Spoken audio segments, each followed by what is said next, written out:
La joyería histórica y mariana es mucho más que adorno. Es memoria, arte y símbolo. Luis Prieto e Isabel Núñez, alma de El Oribe Joyas, nos abren hoy una ventana a ese mundo. Restauradores de piezas únicas como los pecherines de la Virgen de los Reyes en Sevilla y autores del libro Las joyas en el vestir de la Virgen, que hoy son un referente nacional. Su trabajo une tradición, fe y belleza en cada detalle. Una charla para descubrir el valor oculto de las joyas y lo que cuentan sin palabras.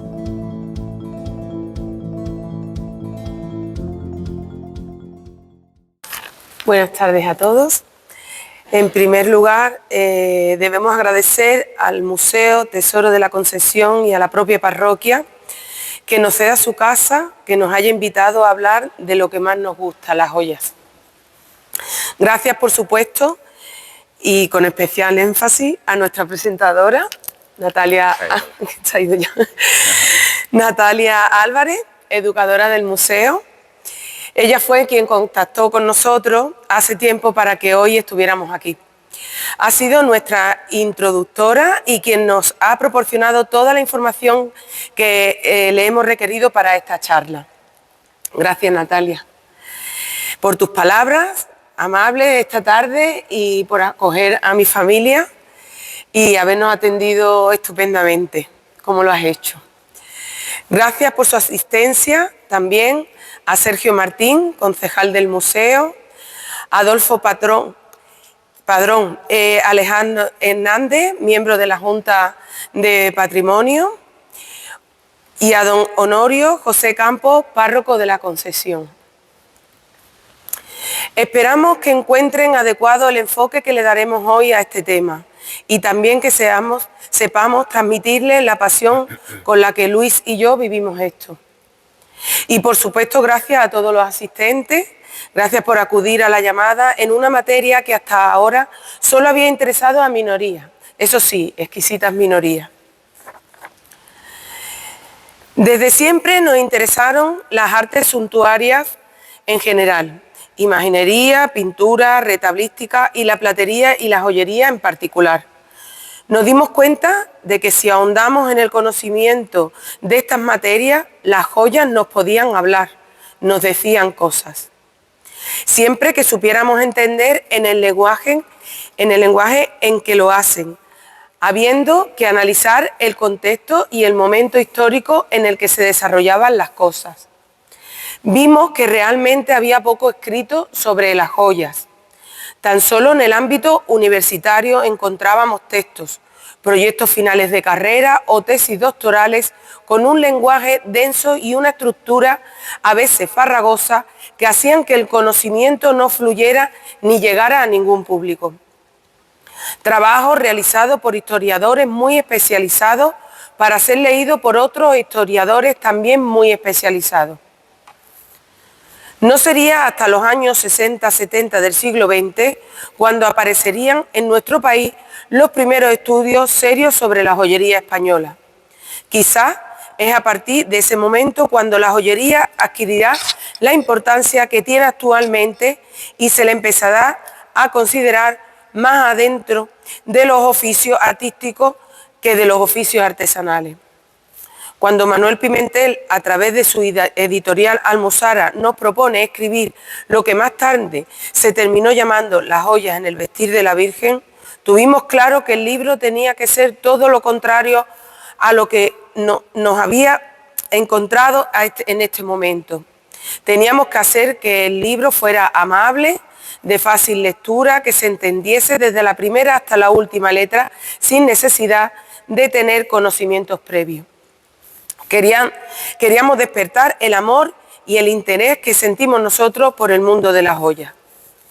Un libro con carácter divulgativo y con una clara vocación didáctica, pero también un libro riguroso, con datos, con muchas fotos explicativas, con pies de foto aclaratorio, con notas de pie complementarias al texto. Un libro lleno de descripciones, de aclaraciones, de denominaciones, de explicaciones y con la aportación de una extensa bibliografía. Esperamos haberlo conseguido. Muchas gracias a todos y ahora os dejo en manos de Luis, que es el que va a decir la charla. Y me voy a sentar yo allí. Muchísimas gracias. Buenas tardes.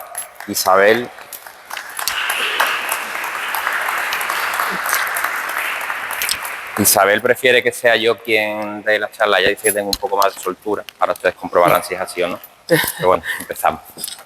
Yo creo que todo el mundo sabemos qué son las joyas exactamente. Bueno, pues son normalmente piezas de pequeño tamaño, hechas con metales nobles, con piedras preciosas y que sirven para el adorno personal, el acicalamiento personal.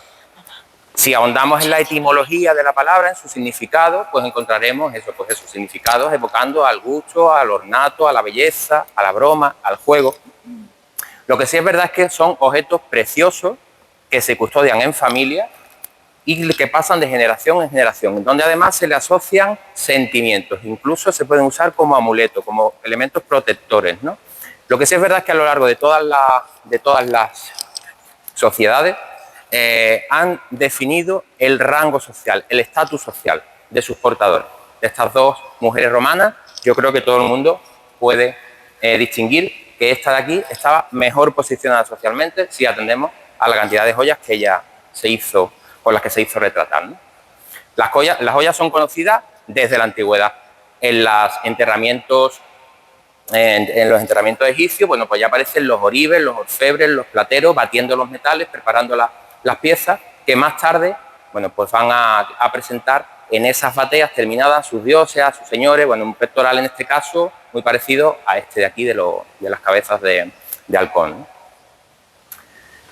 Las primeras representaciones que tenemos de la Virgen, las que tenemos por más antiguas, se encuentran en las catacumbas de Priscila, están datadas en el siglo III, en Roma, y la Virgen va a aparecer, bueno, vestida como señora principal, no aún como reina, señora principal, con ricos ropajes y también con joyas, si ustedes ven ahí. Incluso en la misma ciudad, en Roma, en Santa María de la Clemenza, la Madonna de la Clemenza, bueno, pues aparecerá como Teodora, la emperatriz bizantina del momento. Ahí la Virgen está representada, no aún como reina, esto todavía no es corona, sino que es un tocado rico de pedrería y de perlas. Todavía el concepto de Virgen Reina aquí no existiría. Si analizamos el carácter de la charla de hoy es un poco divulgativo y, bueno, relajado, amable. Vamos a ir viendo cosas un poco, ahora mismo al principio sobre todo, bueno, al salto, ¿no? Un poco vamos saltando épocas. Si empezamos a analizar al azar representaciones de la Virgen antigua, siempre veremos que siempre aparecerán enjolladas. La joya siempre se asocia con la Virgen. El caso de la imagen de la Virgen de Czestochowa, que esto está en Polonia, bueno, pues se trata de una tabla datada en el siglo XIV, posiblemente sea anterior. Y bueno, se sabe que la Virgen tiene actualmente, bueno, 9 ternos, 9 planchas de oro, de plata, con pedrería, con piedras preciosas, donde, bueno, se dejan unas ventanas para la cara de la madre y del niño y son intercambiables. Láminas de oro, de plata, como digo, preciosas. Se sabe que hasta 17 ternos ha tenido esta imagen, pero bueno, Polonia sufrió mucho en las guerras mundiales y bueno, actualmente solo se conservan 9.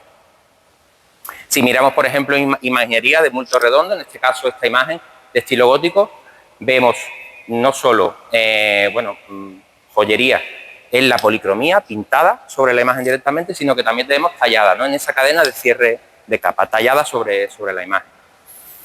Bueno, ejemplos más cercanos, sobre todo para nosotros los andaluces, ¿no? La Virgen de Santa María de la Sede, patrona de la titular de la Catedral de Sevilla, una imagen gótica que en un momento dado pues, se reviste con lámina de plata. O esta otra, la imagen de la Virgen de la Vega, patrona de Salamanca, que en este caso se reviste con láminas de cobre dorado y pedrería. Estamos viendo ejemplos un poco al azar de joyas donde siempre aparece la imagen de la Virgen asociada a este tipo de piezas. Un caso aislado parece ser que es la Virgen de los Reyes. La Virgen de los Reyes, que está datada en el siglo XIII y que parece ser que desde primera hora es una imagen que se va a hacer expresamente para ser revestida, ya en el siglo XIII. No se trata de una imagen como puede ser la Virgen de Valme o otro tipo de imágenes de estas de bulto redondo talladas en madera tipo fernandinas que se modificarán y se revestirán con el tiempo, sino que la Virgen de los Reyes parece ser que desde primera hora va a ser concebida para ser revestida. En el momento que aparece el textil, el enjollamiento fructificará por la simple razón de que se puede, bueno, prender la joya de la pieza. Bueno, recientemente, el año pasado, de hecho, por estas fechas, estuvimos trabajando en la Catedral de Sevilla en la restauración de los pecherines de la Virgen de los Reyes, que, bueno, tienen piezas verdaderamente bonitas, ¿no? Claro, ¿qué hacemos con imágenes como puede ser la Virgen de los Remedios, patrona de Antequera, o muchas otras, ¿no? Donde aparecerán estas modas de revestir con telas a las imágenes? ¿Cuál será la manera natural de revestir primeramente a estas imágenes? Bueno, pues echándole por encima un manto textil, de esta manera. En el momento que hay textil, como digo, pues aparecerá, fructificará el enjollamiento. Caso cercano para ustedes, bueno, la Virgen de la Candelaria. Si se fijan, una imagen de bulto redondo, tallada, completamente de talla, que en un momento dado se le va a revestir primitivamente, posiblemente solo con un manto, y después ya aparecerán estas mantos, o sea, saya y cuerpo textil, ¿no? Nos llama la atención de este cuadro precisamente esas puntas de encaje de bolillo, que rematan el manto por aquí, que aquí lo tienen envuelto el encaje, y por aquí, que aquí lo tienen sobre el propio manto. Ese remate que, bueno, nos recuerda muchísimo, ahora veremos a otro ejemplo y a otra ráfaga. En el momento que aparece el textil, la espalda de la Virgen de las Nieves de la Isla de La Palma, un joyero espectacular, posiblemente el joyero más importante, posiblemente de nuestro país. En el momento que aparece el textil, pues aparece el enjollamiento. Se sabe que desde el siglo XIII al menos, está documentado en el Tesoro del Pilar, la Virgen del Pilar de Zaragoza va a recibir una serie de collares y garlandas para ser prendidos sobre su manto, siglo XIII. ¿Qué son garlandas? Garlandas se le llama tanto a esta coronita, a esta diadema completa que usaban pues las doncellas en la corte, unas diademas que además debieron ser muy cómodas porque son piezas enbisagradas, estas son las bisagras, entonces son unas coronas que son flexibles y que se acomodan muy bien a la cabeza, y se le llamará garlanda a cada una de esas piezas o a la diadema completa. Decía, en el documento pone que la Virgen del Pilar recibe una serie de collares y garlandas en el siglo XIII para ser prendidos en su manto. ¿Cuál es el manto de la Virgen del Pilar? Porque la Virgen es una imagen de talla de 33 centímetros, datada del siglo XIII, posada sobre el pilar de su advocación. ¿Cuál es el manto de la Virgen? Bueno, el manto existe, pero está tallado. Bueno, actualmente lo que conocemos como manto es este tronco de cono que le nace de los pies hacia abajo y que se recubre con textiles. Actualmente en ese manto, que se llama así, se le prenden piezas. Pero bueno, siglo XIII, bueno, se sabe que la Virgen del Pilar, por grabados antiguos, tuvo mantos textiles al modo que saca los mantos. Este manto textil es la Virgen de la Fuensanta, de la patrona de Córdoba, ¿no? Y que con el tiempo, es curioso, el manto pues ha ido bajando. En este grabado aparece el manto de la mitad hacia abajo, ¿ves? Salvando al niño de la mitad hacia abajo. Bueno, y en este manto, en este grabado, ya aparecen ahí joyas prendidas, ¿no? Hasta llegar el manto a partir de los pies hacia abajo. Es curioso, ¿no? Sería a partir del Concilio de Trento cuando aparecerá, dará un auge a la piedad visual. Se le dará mucho valor a las imágenes y a las reliquias, cosa que hasta ahora no había ocurrido. En el momento que se le da valor a las reliquias, a las que se les puede dar culto, aparecen los relicarios. Relicarios de sobremesa de altar, y relicarios portables, es decir, colgantes, los relicarios joyas. En este momento se permite que las imágenes se les revista como persona viva, es decir, con postizos, con telas y con pelo. Una de las teorías que estaba más asentada y que ahora se pone un poco en duda, no es nuestro campo, no vamos a ahondar en esto, explicamos un poco lo que sabemos o lo que se sabe hasta ahora y poco más, es que sería a partir del siglo XVI cuando a la imagen va a cambiar la moda, y a partir de este momento las imágenes de bulto redondo, las imágenes antiguas, se las va a empezar a revestir con textiles, a partir del siglo XVI. Recordemos que la Virgen de los Reyes, 3 siglos antes, ya se sabe que se revestía con tela, pero parece un caso aislado.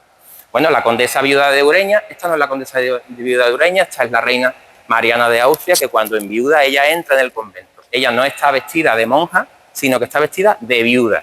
de viuda castellana, con telas, con ropas austeras, pero ricas.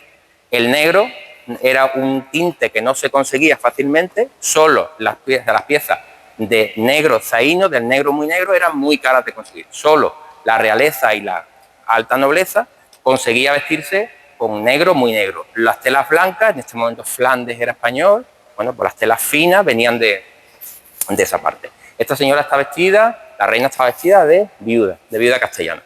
Decía, por una donación de la condesa viuda de Ureña, que es en ese momento era camarera de Isabel de Valois, la segunda de la tercera de las esposas de Felipe II. Cuando muere, ella deja en su testamento que sus ropas de viuda le sean donadas a la imagen de la Soledad de Gaspar de Becerra para revestirla. Y bueno, pues a partir de ahí, se supone que es esta imagen, parece que hay controversia que no es esta, parece que es una imagen posterior. La cuestión es que parece ser, no es nuestro tema, ya les digo, que a partir de aquí comenzará la moda de revestir a las imágenes con telas. Y a partir de este momento es cuando se empezarán a hacer imágenes, ya no de bulto redondo, ya no hace falta, sino que se harán imágenes, pues, como se hacen hoy, de candelero, con una estructura de palos, donde solo se van a tallar las manos y el busto, la cara, la cabeza.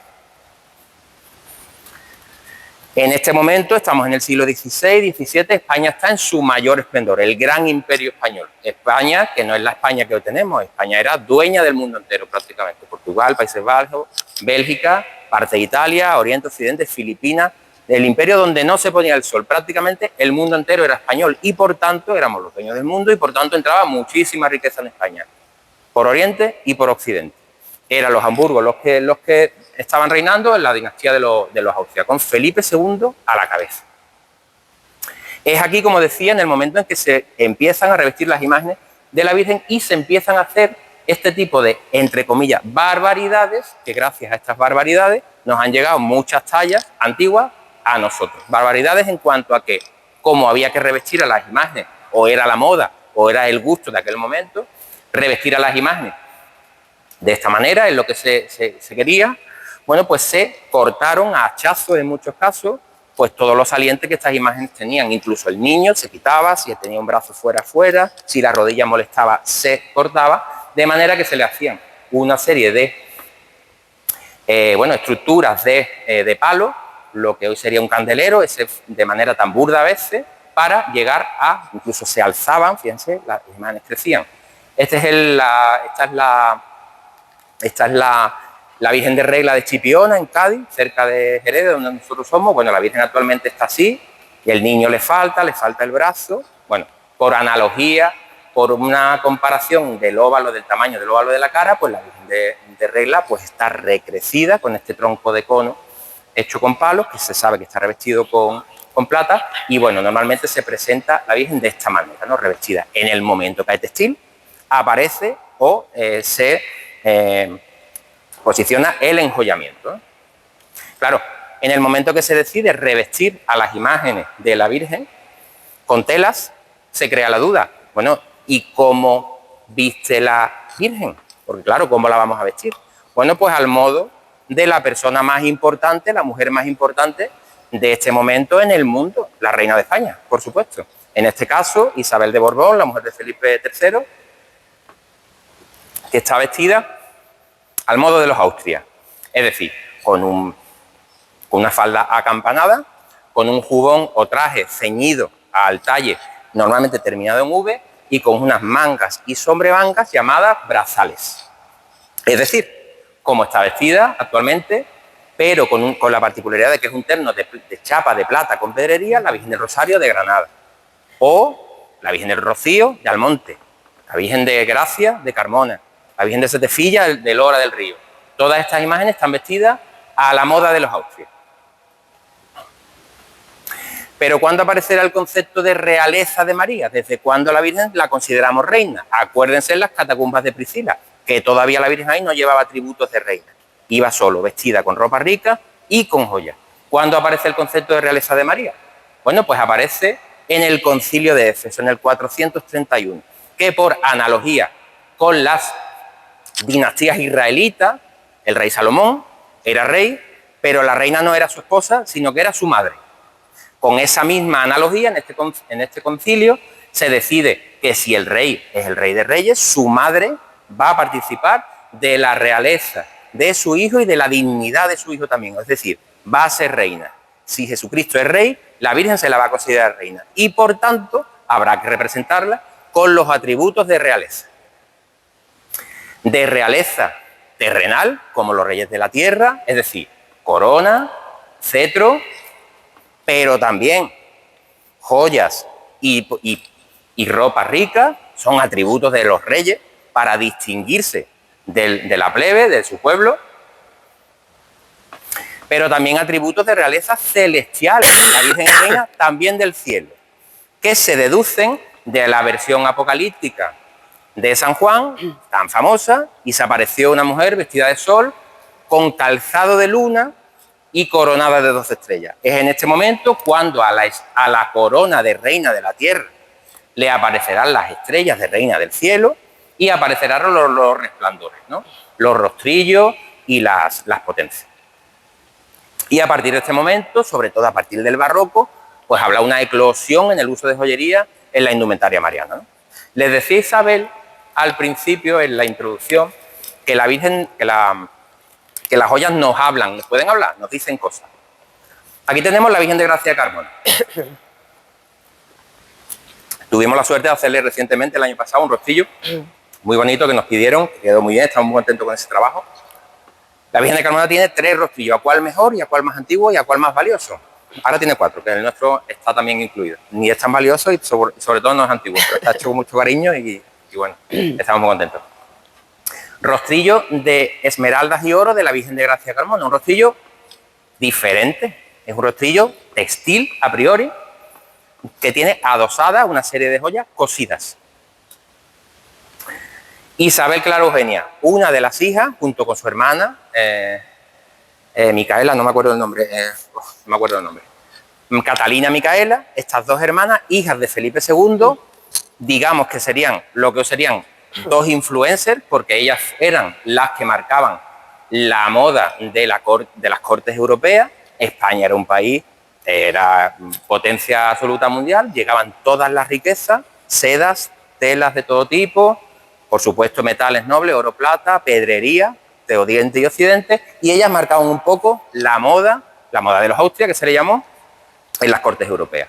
Ella aparece aquí, pues, en retrato realmente regio, con una serie de joyas, por el cuerpo, llamadas joyas de atuendo, que se llaman. Son joyas que eran, algunas veces joyas, unas piezas redondeadas, aquí se ve mejor, unas piezas redondeadas y otras veces unas piezas alargadas.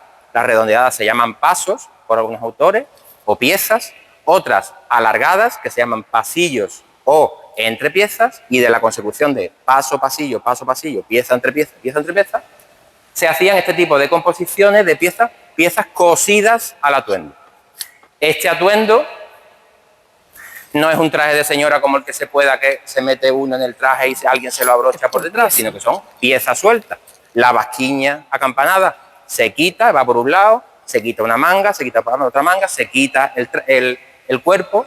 Ellas necesitaban de vestidoras o de camareras, exactamente como la Virgen hoy. Necesita de vestidoras, independientemente porque la Virgen no se mueve, porque son piezas independientes que van ceñidas con una serie de tiras o de cintas o de ojales, ¿no? A esas indumentarias ricas se le cosían estas joyas de atuendo. Joyas cosidas que llevaban por detrás una serie de canalillos o de asas para poder coser, meter la aguja y coser, ¿no? Está su madre, Isabel de Valois, con una serie de piezas de atuendo cosidas por él. Sin haber analizado este rostrillo de la Virgen de Gracia de Carmona, sin haberlo tenido en nuestras manos, nosotros creemos, a priori, que esto puede ser un juego de pasos y pasillos. Sabemos la procedencia, que es de la donación de Francisco Rivera, un carmonense, 1680, indiano, que emigra y manda estas piezas desde allí. Y vemos que son piezas redondeadas, que aquí pueden ser los pasillos, estas piezas alargadas, y que se haya podido hacer una composición en el óvalo de la cara con la mitad de cada uno de los pasillos, cortar por la mitad, haciendo el óvalo de la cara, rematando por estas piezas aquí, ¿no?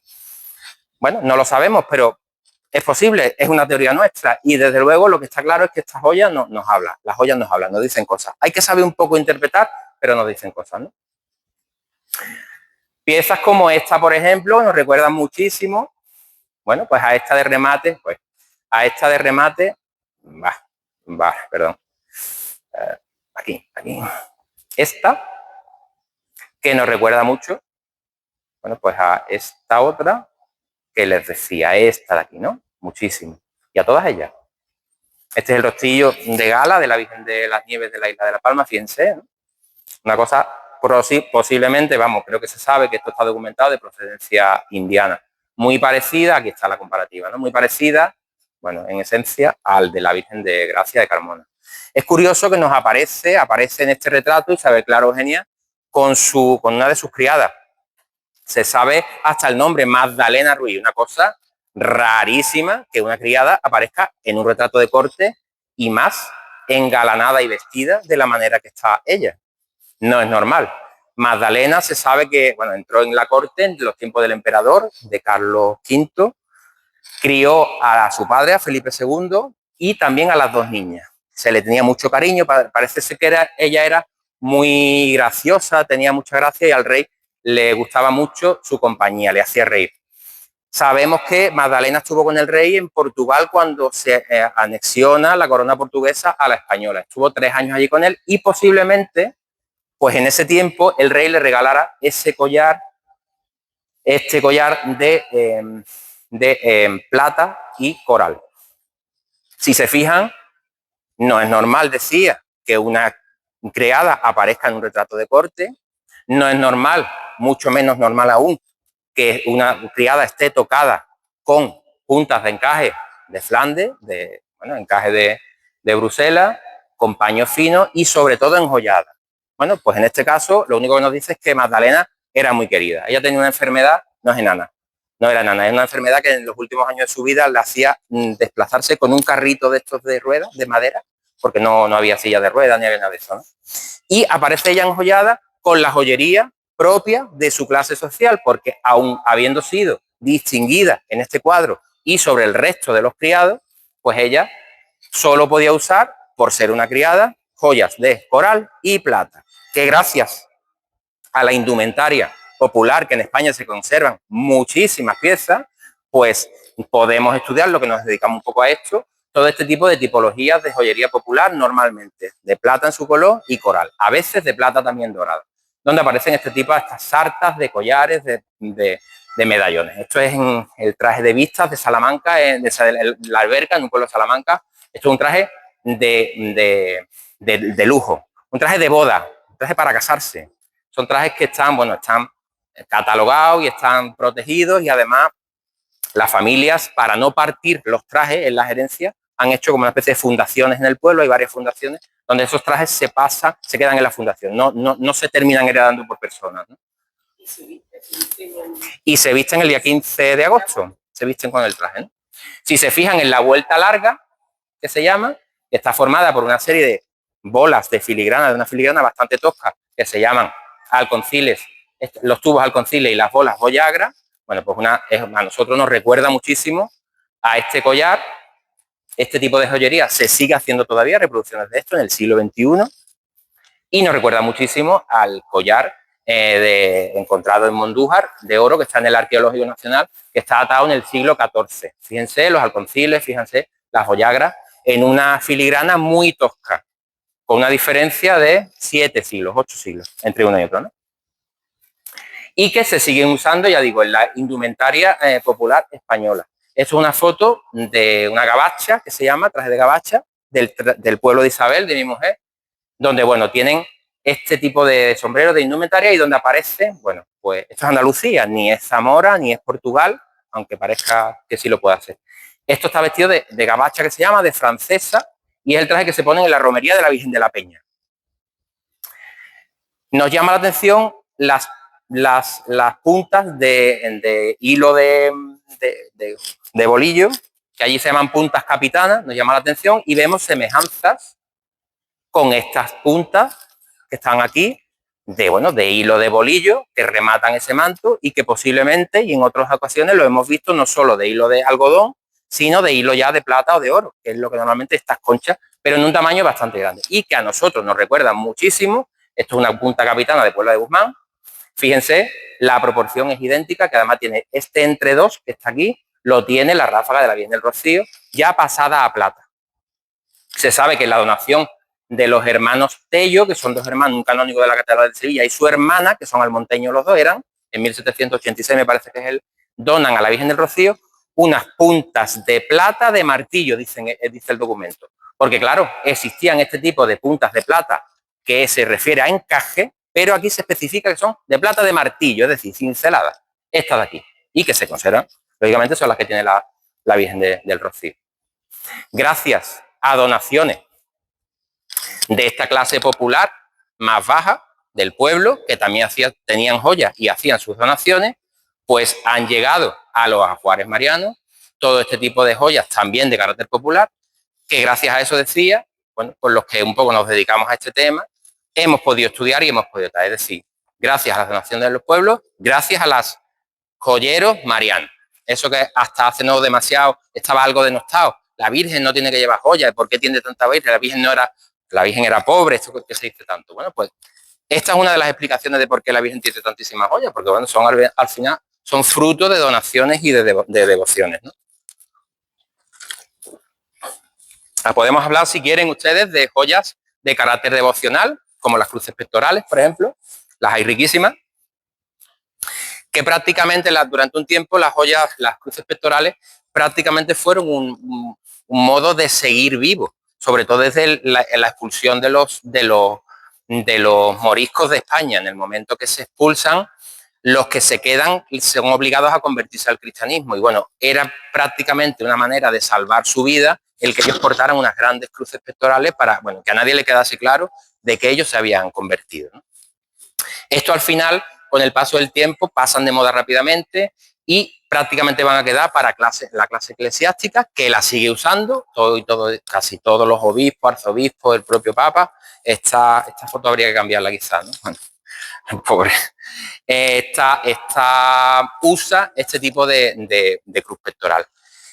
Gracias a donaciones de esta otra clase social, la eclesiástica, también se conservan, gracias a eso, magníficos ejemplos de cruces pectorales, como puede ser esta del Cardenal Bueno Monreal a la Esperanza Macarena de Sevilla. Aquí tienen ustedes otro ejemplo magnífico de cruz pectoral. La cruz de Don Luis Folguera, primer obispo de la diócesis de Tenerife. Se conserva el retrato aquí mismo en el museo, bueno, donde aparece fielmente representada esta magnífica cruz, además que la hemos estado viendo ahora en vivo, bueno, pues de plata, diamantes y amatista, una cosa preciosa que, bueno, está en el retrato fielmente representada. Es curioso que las cruces barrocas realmente pasaron muy rápida de moda y se conservan muy pocas. A nosotros, cada vez que en el taller nos vienen a encargar una cruz pectoral para una virgen o alguna cosa de esta, siempre nos dicen, pero queremos que sea muy barroca. Bueno, es que prácticamente no hubo cruces en el tiempo barroco. Sí hubo en el manierismo, en el momento previo al barroco, cruces que fueron demasiado ostentosas para el momento, incluso con muchísimo oro, con unas piedras de gran tamaño. En este momento estaba España top, arriba del todo, llegaba riqueza por todos sitios. Y se hicieron ejemplares verdaderamente importantes, pero que por ostentoso pasaron rápidamente de moda, o eso parece ser. Y la mayoría de ellos se fundieron o se desmontaron reutilizando estas piedras, muchas veces para enriquecimiento de otras piezas. Acabamos de ver una custodia que enriquecida con una cruz pectoral que parece que fue parte de un collar. O simplemente se usaba el metal, se fundía y se montaba, se hacían piezas nuevas. Claro, esto realmente es verdad que se perdieron piezas de este porte tan importante, pero bueno, dieron lugar a piezas de otro tipo ya a la moda del momento, tan importantes o más quizás que las que se habían perdido, ¿no? Que dedo me corto, que no me duele.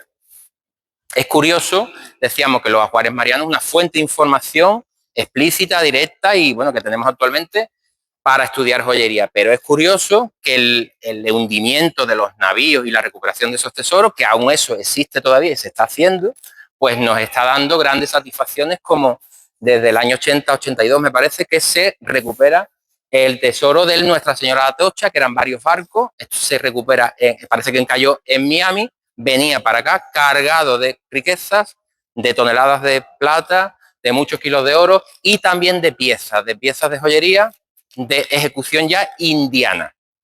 Estas piezas, bueno, pues de este porte, estamos hablando de cosas importantes. Claro, el Estado español ha reclamado este tesoro porque decía que, bueno, era español y venía hacia España, de hecho. Los americanos dicen que sí, que venía hacia España, pero que era de ellos y que era un poco, bueno, robado, ¿no? Así que la cuestión es que hemos conseguido muy pocas piezas, comprar muy pocas piezas. De hecho, creo que las que se han comprado son las que aparecen aquí. Pero el resto, las más importantes, como esta cruz pectoral que realmente pertenece a un rosario, y estos grandes cristales de esmeralda, fíjense, no estamos hablando de cosas menor, pues estos están expuestos en un museo allí. Cruces pectorales como las que tienen ustedes, bueno, aquí en la isla de La Palma, en el gran joyero, yo creo, de la nación española, el gran joyero mariano, que es el de la isla, el de la Virgen de las Nieves, ¿no? Fíjense, una cruz manierista, vamos, de las que no, gracias a Dios, no se pierden, con grandes esmeraldas, con esta de aquí en forma trapezoidal simulando el monte y con trasera policromada, ¿no? Y esmaltada, una maravilla, ¿no? Es que claro, Canarias, como ustedes bien saben, pues fue un punto fundamental de parada tanto a la ida como a la vuelta de estas expediciones tan peligrosas que partían de la península, que partían de Sevilla, de San Lucas de Barrameda, de Cádiz. Tan peligrosas por largas, porque durante tantísimo tiempo además existían enfermedades, muchos marinos morían, porque además eran atacadas por piratas, porque los trayectos eran muy largos, porque muchas veces los armadores se quedaban directamente a vivir allí, hacían fortuna y se quedaban a vivir, no volvían.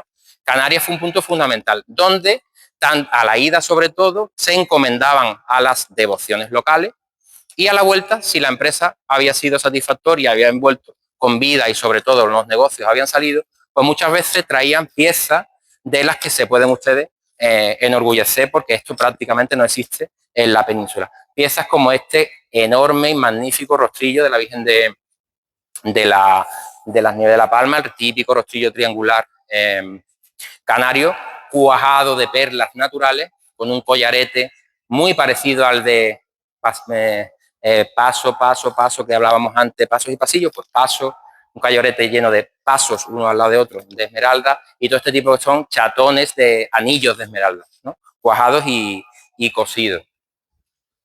Fíjense la mano, ¿no? No estamos hablando de cualquier cosa. ¿Dónde aparecerá las manillas? Exacto, lo que dice Isabel. ¿Dónde aparecerá además? Bueno, pues siempre, y es algo muy distintivo de las imágenes canarias, pues estos grandes mazos de perlas, bueno, que se traían perlas naturales, lógicamente, y que se traían desde allí o que mandaban canarios que habían emigrado y que con cierta fortuna conseguían algún dinero y lo mandaban a sus devociones infantiles, a las que ellos recordaban familiares, ¿no? De siempre, ¿no? Algo que es muy característico de aquí.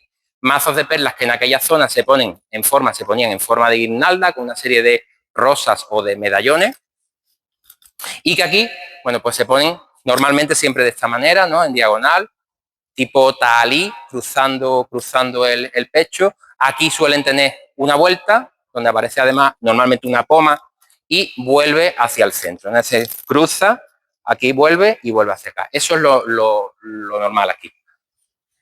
Donde en esos cambios de dirección, bueno, pues aparecen este tipo de piezas, de las que se conservan algunas, como este dije de incensario, que está en la isla, en el Tesoro de La Palma, de las Nieves, que es una maravilla. Es muy parecido a este que lleva la Candelaria. Este cuadro no es, este es el de la Candelaria y esto es de las Nieves, ¿no? Pero bueno, es muy parecido.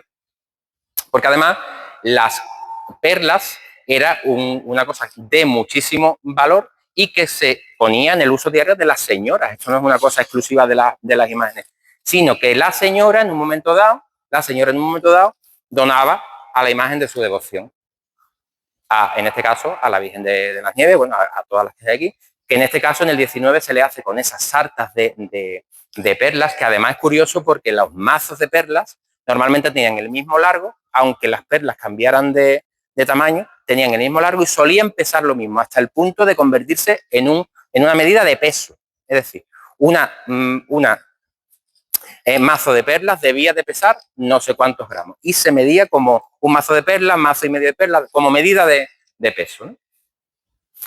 Donde además vemos aquí también, en el caso de esta señora, de este retrato, bueno, pues este broquel de esmeralda que nos parece espectacular y que ahora hablaremos de eso. Hablábamos de joyas, estamos hablando de joyas devocionales, podemos hablar de relicarios, podemos hablar de medallones devocionales. ¿Diferencia entre relicarios y medallones devocionales? El relicario contiene reliquias, el medallón devocional no. Eso es una cosa que hasta el día de hoy usamos mal. Todo el mundo que vemos un medallón dice, mira, queremos un relicario, queremos que nos hagas un relicario, y siempre decimos lo mismo. ¿Dónde está la reliquia? No, no tenemos reliquia, pues entonces no es un relicario, es un medallón devocional. Medallones devocionales que lo que hacía, al no tener reliquias, las reliquias costaban un dinero, hubo un tráfico importante de reliquias y estaban muy valoradas, pues estos medallones devocionales que no tenían reliquias, no había dinero para comprar reliquias, pues normalmente se metían pues piezas, o sea, pinturas, imágenes de santos, de la Virgen, de Jesucristo, y que en muchos casos en la versión popular de estos medallones devocionales, pues aparecerán también en la indumentaria popular. En este caso, esta es una pintura de una gabacha, otra vez, del pueblo de Isabel, de Puebla de Guzmán, en Huelva, bueno, donde aparece vestida además con un sombrero de copa y una toca. Y bueno, salvando las distancias, nos recuerda mucho a la romera, que hablábamos, a la romera de aquí, de la romería de la Orotava. Bueno, cuando menos, es verdad que esto lleva unas plumas de avestruz, ¿no? Y lleva unas hebillas decorativas, aquí no, pero bueno, hay cierta conexión, entendemos nosotros. Y que estos medallones, bueno, pues se le ponían de una manera natural directamente a las imágenes, bueno, pues de esta manera, ¿no? Tan natural y tan descriptiva, directamente sobre el atuendo. En el momento que hay textil, decía antes, ¿no? Hay. Que en el caso de Canarias, además, pues aparecen este tipo de medallones devocionales. El caso de Canarias es muy singular porque, sobre todo, los joyeros de la isla de La Palma, los joyeros de las Nieves, no solo reúnen muchas piezas importantes, muchas piezas en cuanto a cantidad, en cuanto a antigüedad, sino también en cuanto a tipología. Aquí hay tipologías diferentes que no existen en la península. ¿Por qué? Porque son piezas con hechura indiana que venían seguramente hacia la península o que venían directamente a las devociones isleñas y se quedaron aquí, fosilizadas y no se modifican. Es curioso. Por el hecho de estar aislados precisamente, bueno, pues aquí, aunque es verdad que esto Mendizábal, bueno, pues afectó, pero quizá no afectó tanto como en la península. Aquí los alzamientos militares que ha habido en la península a lo largo de la historia, las dos repúblicas, la propia guerra civil, ese tipo de cosas, aunque es verdad que afectaron, no hubo grandes pérdidas, con lo que aquí se conserva a nivel retablística, imaginería, pintura, platería y, por supuesto, joyería, piezas que en la península hemos perdido, se han perdido. Pero además, con la importancia que le damos nosotros a este tipo de piezas de tipología que en la península nunca existieron, esto nunca se hizo en la península, no al menos de esta manera, con interiores de alabastro. Estas son pequeñas imágenes de alabastro con esta filigrana, que filigrana sí que se hizo en la península, pero no al menos estrellada, no con estos colgantes de perlas. Entendemos nosotros de hechura indiana y que, bueno, aquí están para disfrute de todo, ¿no? Ahí vemos un poco el ejemplo en esta pintura, ¿no? Posiblemente, según Leticia Arbeteta, decía ella en sus escritos, que seguramente sean provenientes de talleres indo-portugueses y, bueno, nosotros añadimos que pueda ser también indiano. Colgantes devocionales de muchos tipos, este tipo de, bueno, parecen como retablitos, firmezas. Este tipo que son nominales, joyas nominativas, donde aparece en este caso la MA de María. Esa joya la porta normalmente la Virgen María, las hay con las siglas de José, las siglas de Jesucristo, que hoy día se han traducido en este tipo de joyas, ¿no? Estas son joyas nominativas, donde aparecen incluso las dolorosas, que aparecen Dolores, Remedios, Inmaculada. Bueno, ese tipo son joyas nominativas. Medallas, otro tipo de joyas devocionales. ¿Quién no lleva una medalla en el pecho? Es una manera de llevar un altar portátil relativamente barato con la devoción de cada uno pues cerca del corazón, ¿no? Joyas como estas de una hechura tosca, ciertamente tosca, pero también otras un poco más elaboradas, como puede ser esta, que también está en el Tesoro de las Nieves, esta medalla concepcionista o Concepción, fíjense, que es un poco el camino previo entre estas medallas toscas, más sencillas. Este quizás sea el camino previo para llegar a lo que se conocen como retablitos, que son estas medallas ricas, esmaltadas, con pedrería, con joyería. Fíjense, ¿no? Aquí hay una imagen de la Inmaculada y aquí precisamente una Virgen del Pilar, si se fijan, con el manto desde los hombros. Este es el pilar, ¿ven?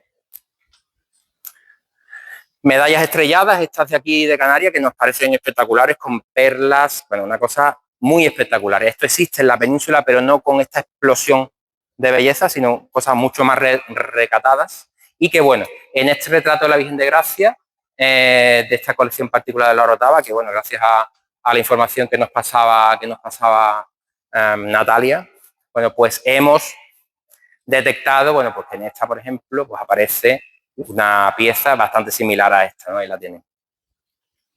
Rosarios, bueno, rosarios, si quieren otro día, damos una charla solo de rosario porque está una joya que merece especial atención y que, bueno, no podemos pararnos, ¿no? Por la naturaleza de la charla de hoy. Pasamos a otro tipo de joyas, hemos hablado de joyas devocionales, ahora podemos hablar de joyas, los amuletos, que son joyas de protección, que hemos llamado. Joyas en las que se le asocian connotaciones mágicas y religiosas. Aparecen como amuletos, dijeros, cinturones de infante o cinturones mágicos que se llaman, o sea, una pretina normalmente textil de la que cuelgan unas cadenitas que se le ponían a los niños pequeños.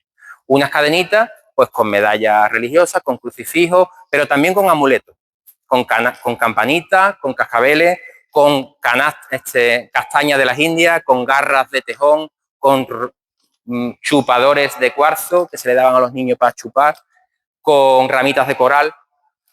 Aquí aparecen, claro, niños normalmente de clases privilegiadas, aparecen con sus dijeros colgados. ¿Para qué? Para ahuyentar a las brujas, para ahuyentar a los demonios, para ahuyentar el mal de ojo, para ahuyentar el mal del aire.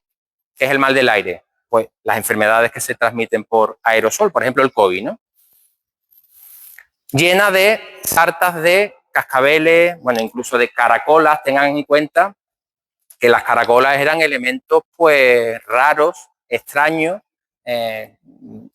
para tierra adentro. Para los que tenemos el mar cerca no, pero en estos casos, tierra adentro, en la España más del centro, ¿no? Pues este tipo de cosas eran realmente elementos exóticos, ¿no? Y se les colgaban a los niños siempre para aumentar. Este quizá sea la explicación por la que muchos niños Jesús, sobre todo, pues van a tener una serie de llamadores, de campanitas en las manos normalmente, de cascabeles, de sonajero, no porque el niño Jesús necesite de la protección para ahuyentar a las brujas, para ahuyentar no, sino porque realmente los niños que se curaban con estos enfermos, con estos cascabeles o con estas campanitas, al final los padres donaban a la Virgen o al niño Jesús de turno la campanita que salvó a su hijo, ¿no? En su creencia.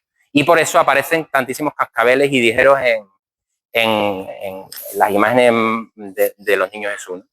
Que nos recuerdan muchísimo a estas brazaleras que se llaman, que son unas sartas de cadenas con muchos dijes y con muchas gigas que se usan en el traje. Volvemos al traje de vistas de la alberca, colgadas de la sisa, y se llaman brazaleras. ¿Recuerdan cómo se llamaban los puños dobles, las mangas dobles de la Virgen del Rocío, del traje de los Habsburgo? Brazales.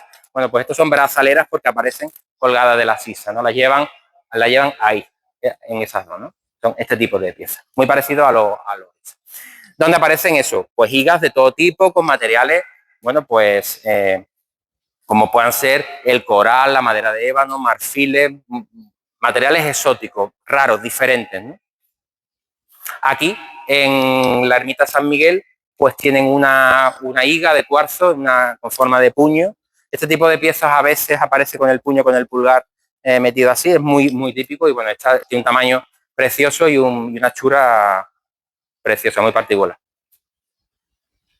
Y hablamos de un último tipo de piezas, de joyas, que son las joyas no devocionales, es decir, aquellas que son exclusivamente para el adorno, normalmente de la mujer.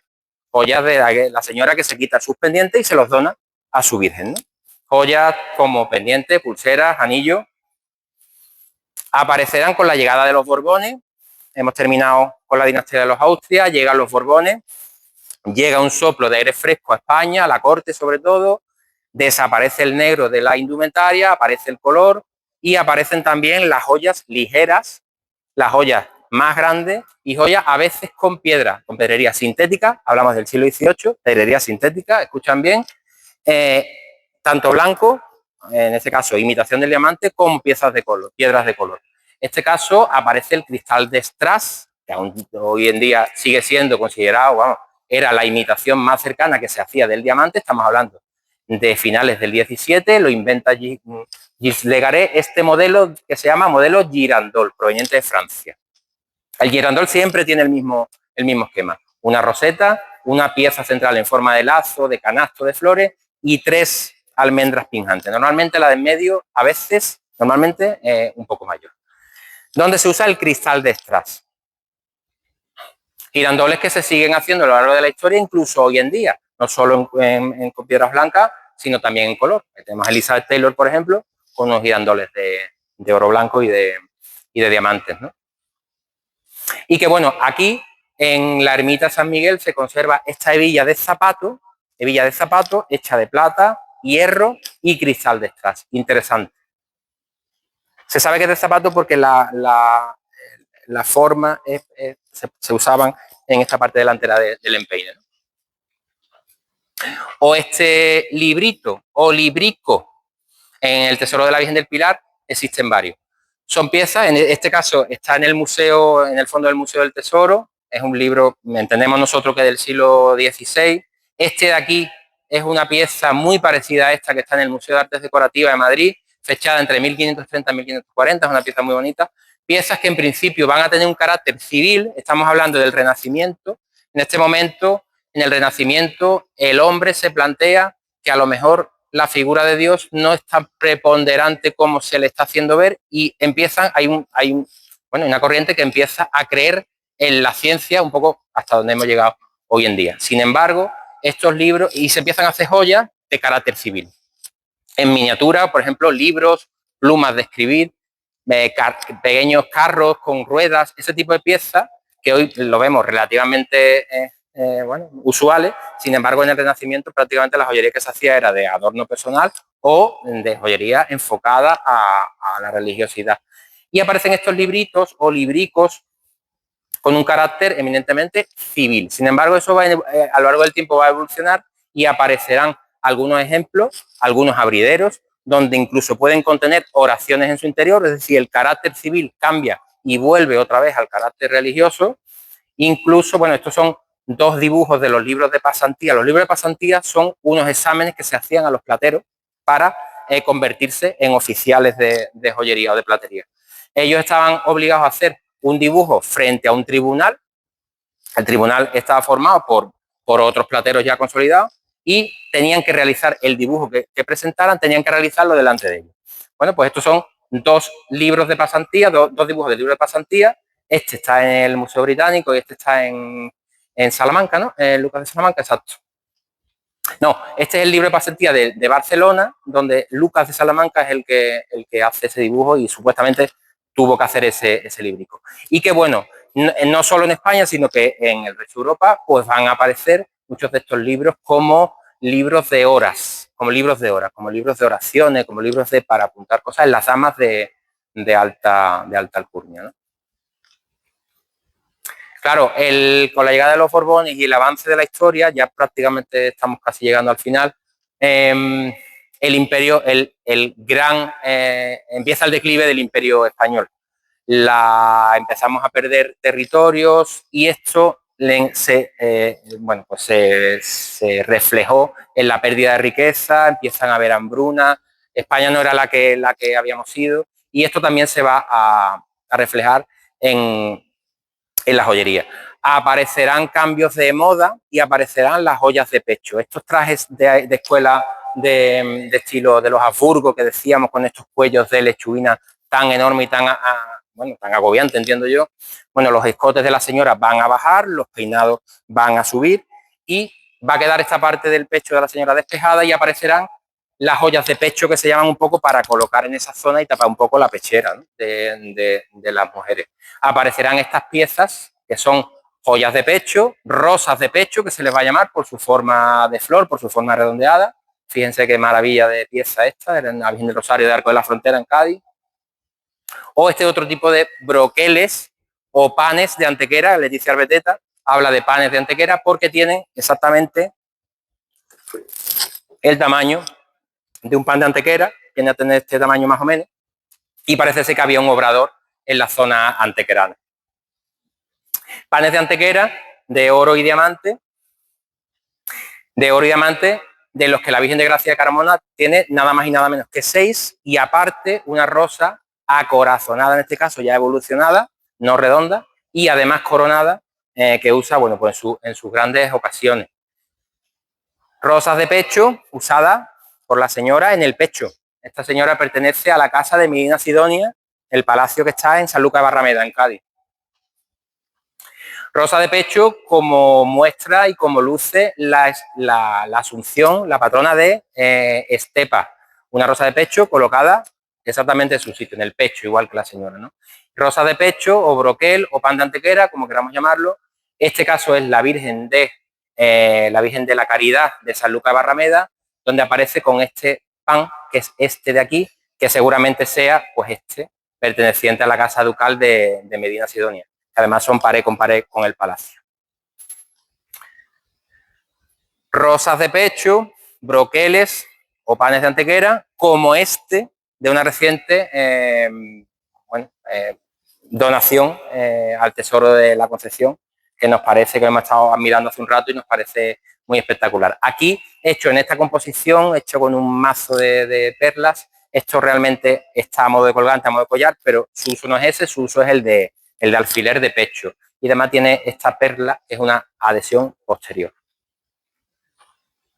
O este otro del joyero de la Caridad de la Orotava, que nos parece un espectáculo también, es una maravilla, ¿no? Un broquel o rosa de pecho. Y que en el retrato que decía yo antes de la señora que usaba los mazos de perlas, bueno, pues aparece este de aquí, ¿no? Un broquel de este tipo, bueno, que son con una diseño pues, simétrico, que nos recuerda muchísimo a este otro que pertenece a la pastora de Santa Marina, precisamente, y que ellos le llaman el panal, y que nosotros entendemos, siempre hemos entendido que es de producción indiana. Es que además es una pena porque no me he traído fotos de la parte trasera de esa pieza de Santa Marina del panal, pero es exactamente idéntica a esta, idéntica. O sea que podríamos estar hablando hasta incluso del mismo, rondando el mismo taller. Rosas de pecho que incluso parece que puedan evolucionar sus partes centrales hacia lo cruciforme, hacia lo cuadrangular incluso, dando lugar, no sabemos si estamos en lo cierto, a esta nueva tipología de pieza española, el lazo español. Aquí sería la rosa, la cruz, ¿sí ven? Esto es una pieza, se le añade, que se llama trecho, y arriba el lazo. Lazos como el de la pastora de Cantillana, que fíjense, con sus girandoles a juego, o este otro juego de 2 lazos de la Virgen de la Luz de Tarifa. Ahí lo llevan madre e hijo. Fíjense, este es uno, este es el del niño y este es el de la madre, ¿no? 2 piezas muy espectaculares. Rosas de pecho, decimos, que evolucionan hacia lo acorazonado, hacia lo triangular, incluso con flores en tembladera, incluso con, bueno, este es un dibujo del joyel del libro de las joyas del monasterio de Guadalupe. Joyas como rosas de pecho acorazonadas como esta, que antequerana, la cual más bonita y más importante, o estas 2 que están adosadas en la corona de coronación de la Virgen de Araceli, de Lucena, patrona del campo andaluz, o esta, de un tamaño pequeño, que hemos podido admirar hoy precisamente, esta rosa acorazonada de oro con un peso bastante considerable para ser de filigrana, hecha a 2 caras, rosa acorazonada y coronada. Una cosa preciosa y muy valiosa. Claro, en este momento decíamos que habían cambiado los peinados. Piezas que en otros momentos, unos alfileres con tembladera, con piedrecitas colgando, con maripositas, con flores que se movían y que las damas usaban como adorno de cabello, eran piezas muy atractivas, pero que cambiaron las modas y no encontraban en el pelo sitio donde colocarse. Sin embargo, al contrario que las cruces pectorales, que se perdieron prácticamente todas porque por ostentosas pasaron de moda y no gustaban ponerse, sin embargo, los ramos en tembladera se conservan muchísimos de ellos porque son piezas muy atractivas que se han recolocado o se han adaptado a otros sitios, a cetros, por ejemplo, o a otro tipo de sitios. Incluso se le ponían una solapa por detrás y se usaban en el escote de la señora, yendo el ramo aquí, moviéndose al andar, algo muy, muy atractivo. Rosas de pecho, que quiero ser un poco decisivo con esto, como esta que le decía de la Virgen de Gracia Carmona, ya de una manera, bueno, pues muy, ahí está, aquí, muy picuda, que nos recuerdan ya a los petos, en este caso un peto italiano, petos usando, salvando el triángulo del vestido de las mujeres, peto o brocamantones que se llaman, palabra española, que llegan ya a evolucionar en piezas de cierre, joyas de cierre, que venían a ocupar ese triángulo que ya tenían fíjense en los escotes despejados, y este triángulo de aquí que quedaba un poco sin nada, pues se hacen este tipo de piezas. En este caso, un peto, en este caso es vertical, en este caso es horizontal, o también llamado de alamar o de media luna. Como este, por ejemplo, perteneciente al tesoro, la Virgen del Pilar de Zaragoza, que está en el Victoria Alberto, en el Museo Victoria Alberto, o este tan magnífico de la Virgen de Consolación de Utrera, ¿no?, que usa en las grandes ocasiones. Claro, ya es que estamos llegando. Sí, porque alguien en los 80 tuvo la mala idea, y anteriormente, para terminar de recrecer las torres de la Basílica Catedral del Pilar, hacer una subasta con las joyas de la Virgen. Hasta los años 80 se ha estado haciendo eso. Gracias a eso se perdieron todas esas piezas españolas magníficas, pero por suerte la compraron unos franceses y la vendieron al Museo Victoria Alberto, y están allí expuestas en la Sala de las Joyas, que es necesario que vayan a verla porque son una maravilla. Pero bueno, se perdieron para el país, ¿no? Claro, nosotros estamos ya llegando a finales del siglo XVIII, siglo XIX, donde la España que habíamos planteado ha cambiado completamente. En este momento la desamortización, el saqueo francés, los franceses nos robaron muchísimas piezas, sobre todo joyería, sobre todo platería, también obras de arte, muchas cosas. En este momento es un periodo convulso. Reina Isabel II, con fama de mala reina. Realmente ella no fue mala reina, es que estuvo educada en el absolutismo de sus padres y la vida había cambiado, pero ella ni su familia habían cambiado. Una señora algo excéntrica, fíjense el tejido de sus telas, la cinturilla de oro con esa gran esmeralda, fíjense el peinado, fíjense la diadema, una señora excéntrica, pero es verdad que tenía muchísimo carisma, muchísimo don de gente, que era muy beata y que empatizaba muchísimo con las personas. Ella se dedicó a viajar por su país para conocerlo. Al sur de España viajó mucho, a Sevilla ella tenía su hermana, Luisa Fernanda, casada con el duque de Montpensier, y ella viajaba mucho a Sevilla y bueno, donde iba normalmente regalaba o hacía algún tipo de regalo a las devociones más importantes de la ciudad. En este caso se sabe que le regaló a la Virgen de los Reyes, bueno, pues este traje suyo, el denominado de los Castillos y Leones, para que se le hiciera a la Virgen un manto. Bueno, debido a las dimensiones de su Alteza, pues dio también para saya. Había tela y bueno, se hizo la saya. Ella era muy devota de la Virgen de Atocha, patrona, como saben ustedes, de la Casa Real Española. Ella tuvo muchísimos problemas para concebir, para quedarse embarazada, tuvo varios abortos, tuvo partos con niños muertos.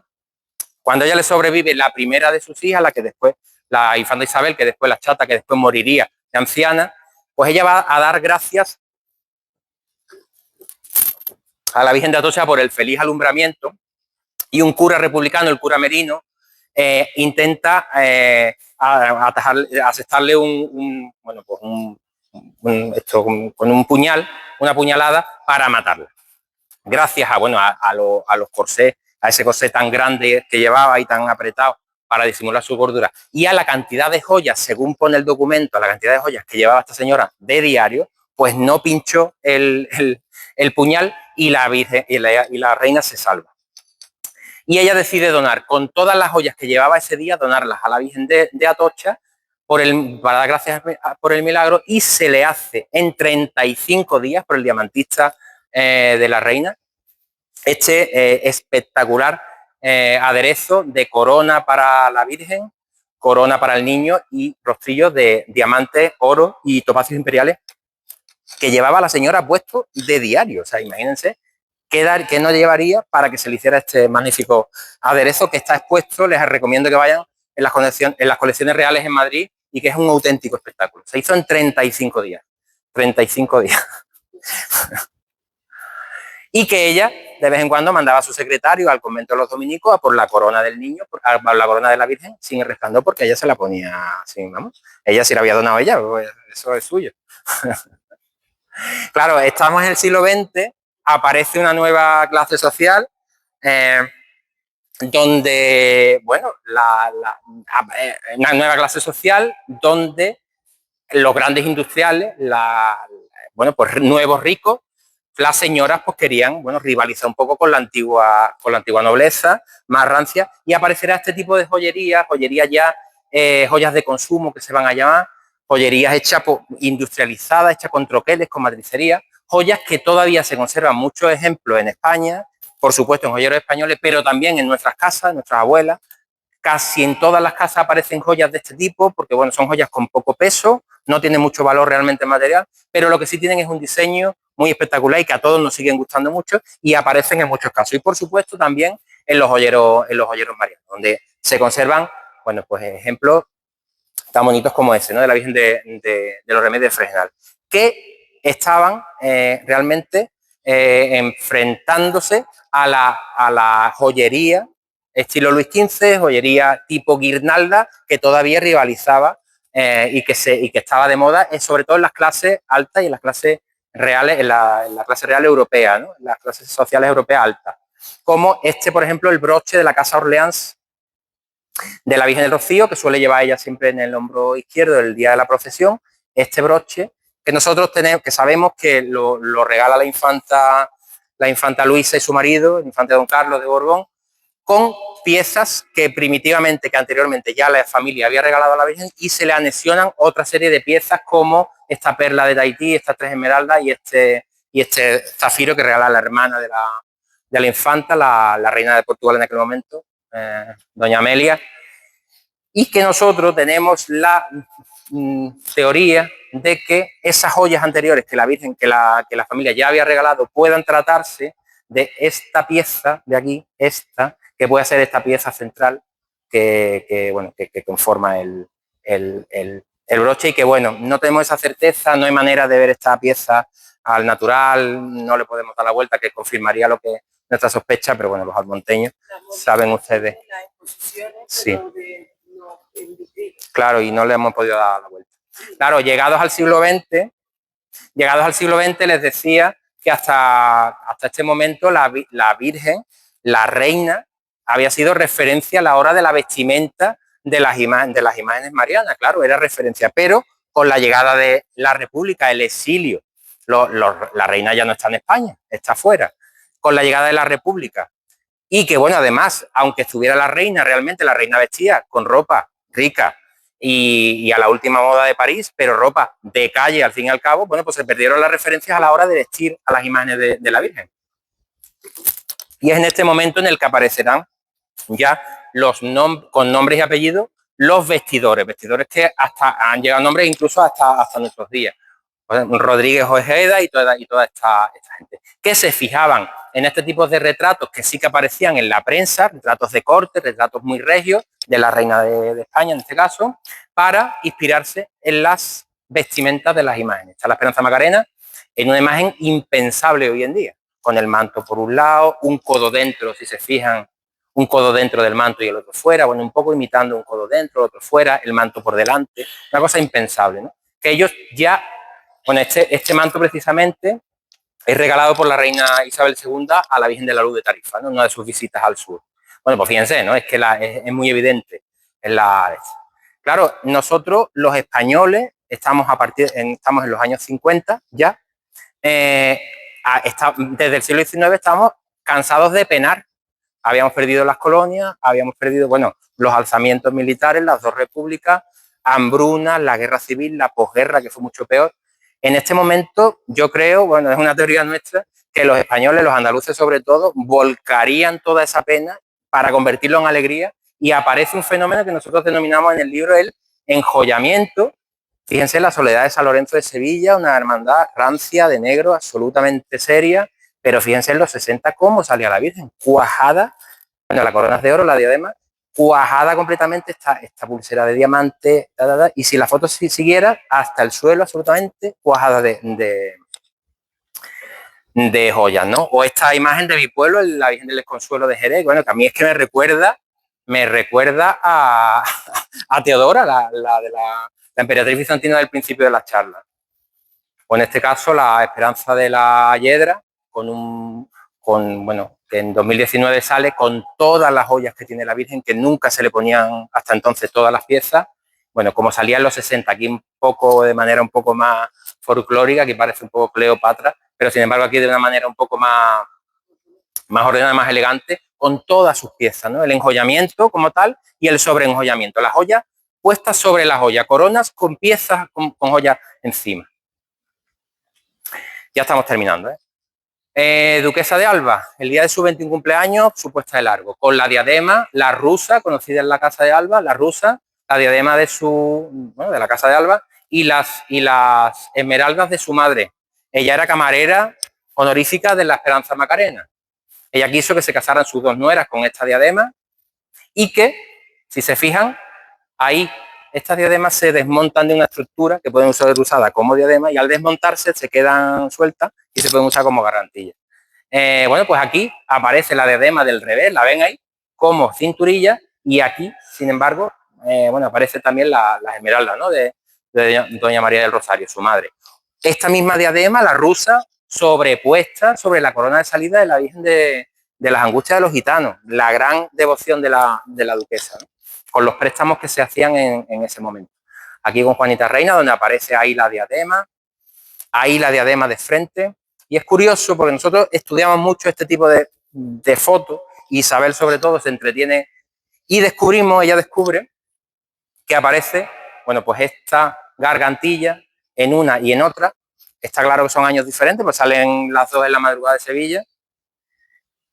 ¿Qué entendemos nosotros, creemos nosotros, estamos seguros nosotros? Que es esta gargantilla y que realmente es la diadema de Eugenia de Montijo, que heredará la duquesa de Alba, porque ella era su madrina de bautizo, y que, bueno, usará tanto madre como hija en sus bodas, respectivas bodas.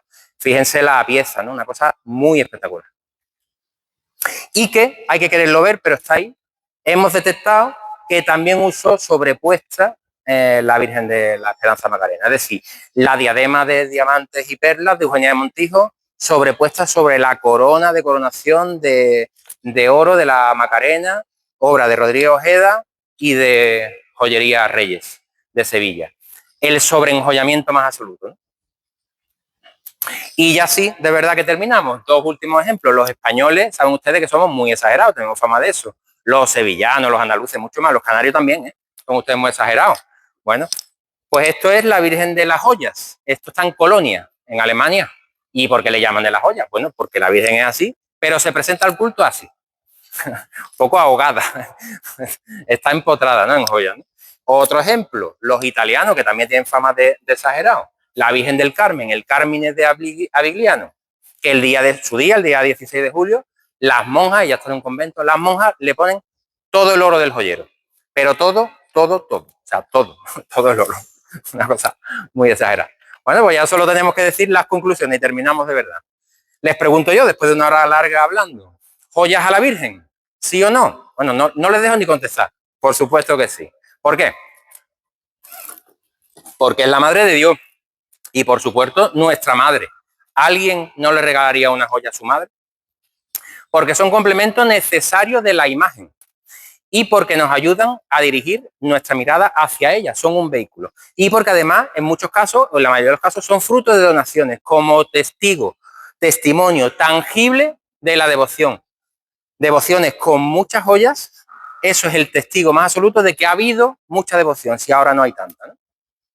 Porque no son un alarde de lujo, como sí lo son en las personas, ojo, en ella no lo son, ¿no? Sino que son parte de su iconografía y además también van a representar su realeza. La Virgen es reina, porque ayudan a presentar a la Virgen en majestad como mujer perfecta y modelo de creyentes, porque además es la elegida por Dios, ¿no? Entre todas las mujeres. En un legado de simbología, bueno, de simbología de su glorificación, que nosotros, señores, no podemos destruir. Así que nada, muchísimas gracias por su atención.